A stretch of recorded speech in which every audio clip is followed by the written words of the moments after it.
చెప్తున్నాడు. గౌరవ మేయర్ గారికి, డిప్యూటీ మేయర్ గారికి, గౌరవ కమిషనర్ గారికి, ఆఫీసర్స్కి, ఎక్స్ అఫీషియో మెంబర్స్కి, తోటి కార్పొరేటర్లకు అందరికీ ధన్యవాదాలు తెలియజేస్తూ, మేడం हिंदी नहीं आता हमारे మాతృభాష आता ఇప్పుడు తీసుకోలేదు ఇంకా tea break. So I think we should conclude this session soon. మీ టీ బ్రేక్ అయితే మేడం శ్రవణ్ స్వామి, అయ్యప్ప స్వామి శ్రవణ్ ఇంతకుముందు అరే మాట్లాడాలా వద్దా స్వామి? శంకరన్న 2 నిమిషాలు టీ బ్రేక్ వద్దు, మళ్ళీ అర్ధ గంట పోతుంది. ఇక నేను మాట్లాడక టీ బ్రేక్ ఇస్తాను. అయితే మేడం అందరికి ధన్యవాదాలు తెలియజేస్తూ, ఇంతకుముందే అయ్యప్ప స్వామి శ్రవణ్ చెప్పినట్టు 2007లో మేడం అప్పుడు ఉమ్మడి ఆంధ్రప్రదేశ్లో వైఎస్ రాజశేఖర రెడ్డి గారు ముఖ్యమంత్రిగా ఉన్నప్పుడు ఇట్లా మున్సిపాలిటీలు అన్నీ మెర్జ్ చేసి ఒక 2 సంవత్సరాలు ఎలక్షన్ పెట్టకుండా ఆపింది మేడం. పెట్టి 2007 and 2009లో ఎలక్షన్ అయింది. ఆ 2 సంవత్సరాలల్లో ఆ మెర్జ్ చేసిన మున్సిపాలిటీలు అన్నిటికి కూడా దాదాపు ఒక్కొక్క మున్సిపాలిటీకి 400 నుంచి 500 కోట్ల రూపాయలు నిధులు ఇచ్చాడు మేడం. ఆ నిధులు ఇచ్చి డెవలప్మెంట్ అనేది చూపించారు అప్పుడు. ఆ తర్వాత ఎన్నికలకు పోయారు, డీలిమిటేషన్ అయింది. ఆ తర్వాత ఆయన చనిపోయిన తర్వాత ఎన్నికలకు పోయారు. నేనేమంటున్నా అంటే ఇప్పుడు కూడా అంత తొందర వచ్చింది ఏముంది? మీరు కూడా ఇప్పుడు శివారు మున్సిపాలిటీలకు నిజంగా చాలా మంది కార్పొరేటర్లు చెప్పారు, అక్కడ సమస్యలు విపరీతంగా ఉన్నాయి. ఆల్రెడీ 2009లో మెర్జ్ చేసిన మున్సిపాలిటీలోనే ఇంకా అభివృద్ధికి ఆమడ దూరంలో ఉన్నది. ఇప్పుడు కొత్త మున్సిపాలిటీలు కలిపారు, వాటికి కూడా అంతో ఇంతో అంటే మేము ఒక్కొక్క మున్సిపాలిటీకి 400-500 కోట్లు ఇచ్చి అభివృద్ధి చేసి ఒక 2 సంవత్సరాల తర్వాత డీలిమిటేషన్ పెట్టి ఎన్నికలు పెడితే చాలా బాగుంటుంది అని చెప్పి గౌరవ మేయర్ గారికి మీ ద్వారా కమిషనర్ గారికి తెలియజేస్తూ, అట్లాగే ఇక డీలిమిటేషన్ జరిగింది. డీలిమిటేషన్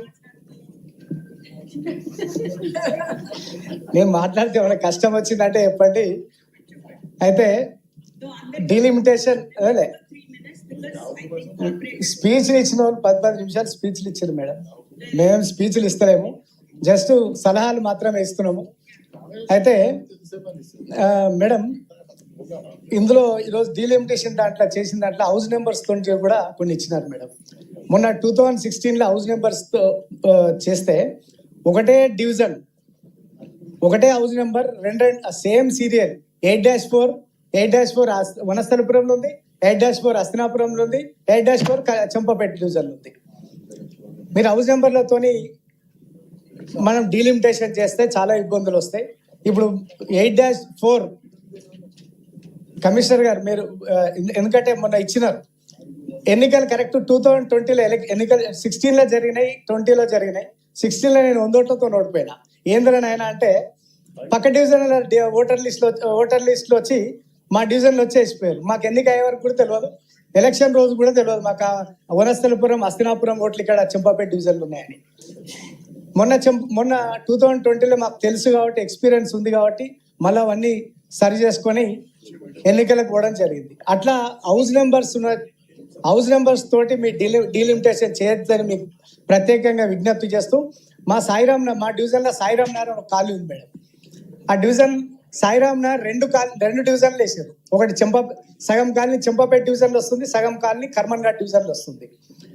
ఈ విధంగా కాకుండా RTC colony main road 60 feet road ఉన్నది సార్.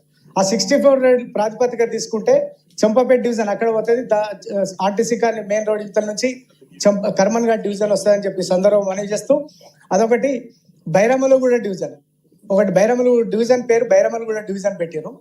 కానీ బైరమలగూడ ఆ డివిజన్లో బైరమలగూడ లేదు కాబట్టి ఏంటంటే బైరమలగూడ డివిజన్లో బైరమలగూడ గ్రామాన్ని కలిపితే ఆ డివిజన్కి అందం వస్తుందని చెప్పి ఈ సందర్భంగా మనవి చేస్తూ, ఈ పరిగణలోకి తీసుకోవాలని చెప్పి విజ్ఞప్తి చేస్తూ, మీరు ఇంకోటి తీసుకుంటున్నారు కదా, మీరు ఎట్లా ఇప్పుడు శివారు మున్సిపాలిటీలు ఇప్పటికీ 60-70 వేల ఓట్లతో ఉన్నాయి. కొన్ని డివిజన్లకు వచ్చేసరికి 15-20 వేల ఓట్లు ఉన్నాయి. మీరు ఇప్పుడు ఏ ప్రాతిపదిక తీసుకున్నారు? హౌస్ నెంబరా లేకపోతే ఆ, ఏమంటారు టోటల్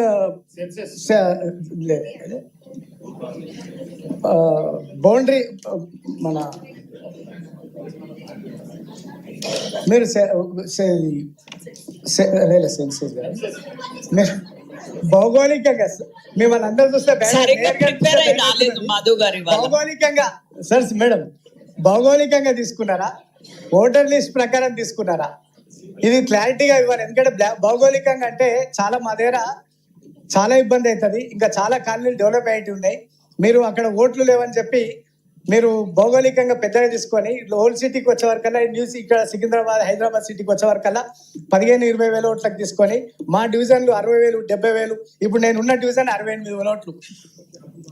అట్లా కాకుండా మీరు తీసుకుంటే ఓటర్ లిస్ట్ ప్రకారం 25-30 వేల ఓట్లు ఆ ప్రాతిపదికన తీసుకోండి. భౌగోళికంగా తీసుకుంటే కూడా అన్ని కూడా సేమ్ అదే భౌగోళికంగా అదే తరహాలో డివిజన్లు వచ్చే ప్లాన్ చేయండి అని చెప్పి విజ్ఞప్తి చేస్తూ థ్యాంక్ యూ మధు గారు.